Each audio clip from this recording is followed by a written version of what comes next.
PSO2 drops its first major update of the year along with a brand new class. Apex Legends celebrates its second anniversary with style. Vigor's new update drops a mortar strike on anyone who stays in one place too long, and Rogue Company's latest Rogue comes with a sweet set of rocket-firing Halo drones.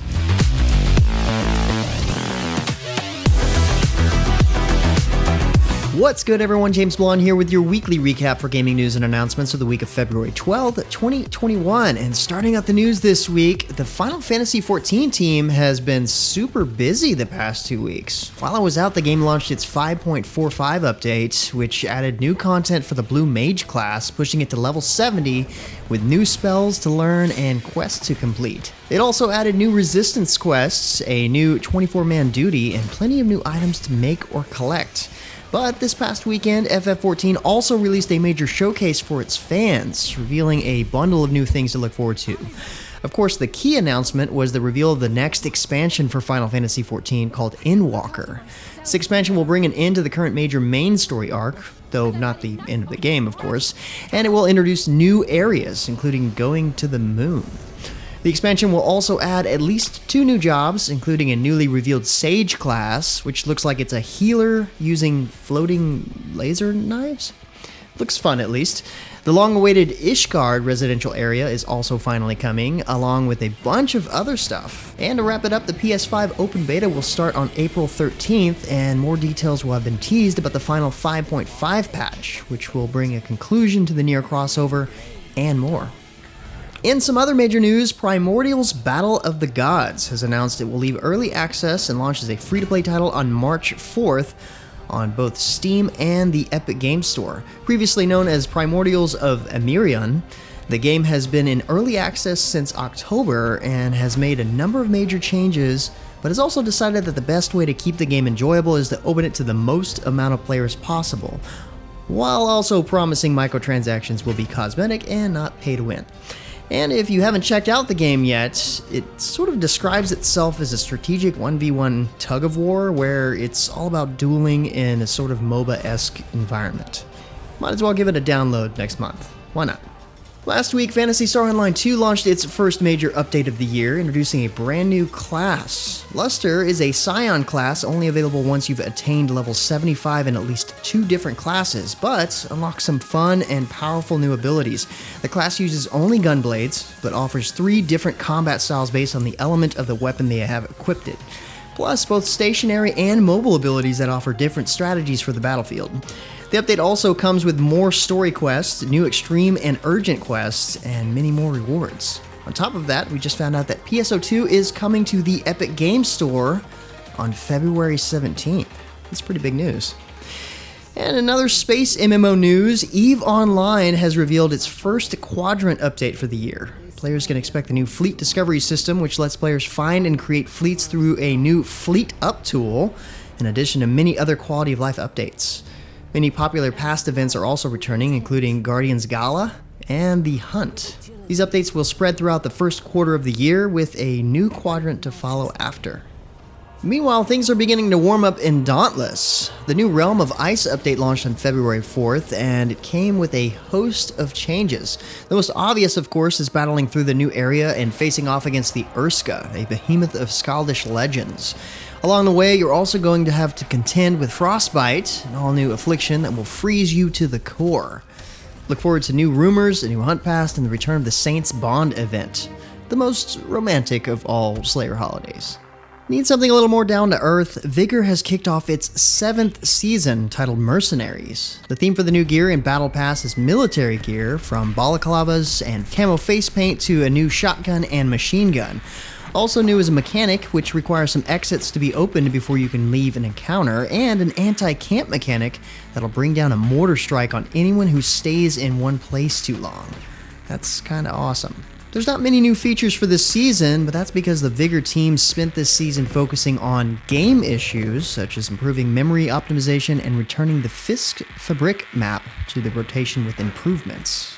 And another free-to-play shooter, Rogue Company, kicked off its very first season last week. And in the spotlight is the brand new Rogue, Kestrel. Kestrel has some nice resources at her disposal. She comes with 2 automatic weapons and rocket-firing drones, a passive that grants extra cash when she downs a target, and the new perk Resupply, which causes downed enemies to drop a supply kit that refills all purchased gadgets.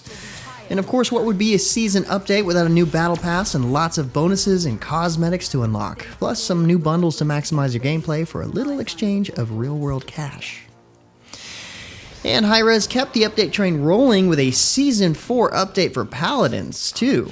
This update comes with the terrifying Yaggorath, the Devourer, a massive 6-legged monster who dominates the field as a frontline that can switch between a travel form that drops pools of acid and a plant form that fires quills and can even devour champions whole. Yikes. The season also brings its season pass for the year, along with a new starter edition bundle for those who are just getting started. Let's take a break from all these season updates to catch up with Genshin Impact's All That Glitters update, which brings quite a bit to the game. The part most people are interested in is the release of Xiao, the Vigilant Yaksha. Xiao is quite a bit different from the rest of the cast, as his main strength comes in massive jumping plunge attacks on his foes. In addition to this jumpy boy comes an all-new world boss, the Primordials. Imbued randomly with either Pyro, Cryo, Electro, or Hydro, it will certainly have you looking for a way to shield yourself from its massive attacks. Now live in the game is the Lantern Rite event, which is a twist on the tower defense genre. Completing this event with a high score also allows you to choose one of the 4 characters from the Liu region of the game, perfect for getting someone new or to strengthen a character you've already got. Look forward to more events coming in the coming weeks. GWENT has also entered a new season this week with the 4th season of Journey. Themed around Yennefer of Vengerberg, this 3-month-long season features weekly quests across all game modes. Like any other season, you know what you're getting, a free battle pass plus a premium pass with additional special rewards. Still, Yennefer's a popular character, and this season will let you customize her and learn more of her story. Oh, and their love event has just kicked off as well. And the 13th season has arrived in Destiny 2. The Season of the Chosen has begun, putting players in a new 3-player match activity to battle against the Cabal. The Devil's Lair and the Fallen Saber Strikes have returned, with the Proving Ground Strike coming later in the season. And of course, players can earn some new legendary and exotic gear, including an impressive bow and armor set with the Season Pass. Season of the Chosen will run until May 11th. Can you believe it's been 2 years since Apex Legends launched? Well, the new Anniversary Collection event going on right now is going to reward you for playing during this milestone. The reward track has been loaded with a bunch of stuff, including 2 events and 10 Apex packs. In fact, just logging in from now until February 23rd gets you 5 rewards right away. An all-new takeover is available called Locked and Loaded, where you start with a bunch of common gear, but common gear has also been removed from the loot pool in the match. Tackle seasonal challenges for new badges, a new weapon charm for dealing lots of damage with the Mozambique, and marvel at several fan-favorite skins done up in crimson and gold instead. In other news, Crossout has just released its newest season update, Syndicate. Running through April 30th, there are a total of 75 levels in the event where players can unlock parts, recipes, and a banner from the new faction by completing daily and weekly challenges. The new faction, called the Neon Dragon Syndicate, is a strong Asian cyberpunk theme with bright neon colors. Gotta get your cyberpunk in somehow, right? League of Legends is ready to celebrate another Lunar Beast event, which is going on until March 8th. There are several missions you can complete to earn Lunar Beast-themed cosmetics and goodies, including chromas and the coveted Lunar Beast Orb, which contains a skin shard and a chance to get a Lunar Squad bag. Of course, there's also an event pass and plenty of skins to purchase in the game shop during this time, so make sure you grab your favorite before it's gone. Speaking of Lunar New Year, it and Valentine's Day are the hot topics in most games this week.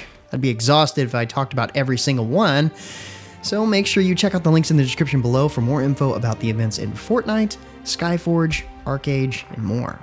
And finally, let's hit on this week's free game on the Epic Games Store, which is Halcyon 6, Starbase Commander. This is a retro-styled sci-fi themed strategy RPG that promises a unique blend of humor and nods to sci-fi game classics like XCOM and Master of Orion. Remember, it's only available for free for a week, so grab it before the next recap.